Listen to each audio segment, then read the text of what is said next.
अस्सलाम वालेकुम साहब जी, मेरा नाम शकीला है। मैनू 6वीं आर तुहाडे लो 10,000 मदद मिली है। क्या मैनू पैसे तुसी जेह्ड़े भेजदे हो बड़ियां थावां ते लवनी आ, मैं बड़े ज़रूर कम्मां ते लवनी आ। अल्लाह पाक तुहानू बहुत दवे। अल्लाह जिस मकसद लई तुसी देंदे तुहानू मकसद तुहाडा कामयाब होवे। अल्लाह पाक तुहानू जिस्मानी रूहानी दिली सकून अता फरमाए।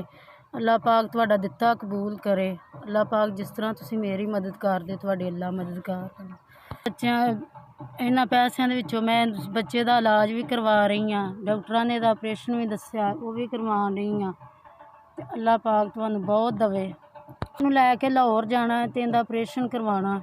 रोटी इन्हां बच्चे दा दवाई दारू घर दी हांडी रोटी बैग इन्हां दा स्कूल दा जो खर्चा कापियां किताबां दा 100 जरूरतां मेरियां इन्हां नाल पूरियां हो जांदियां ने।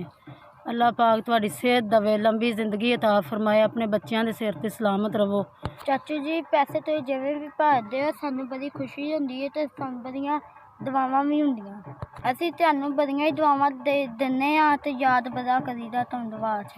तुसीं बहुत अच्छे, अल्लाह पाक तुहानू सलामत रखे, खुश रखे।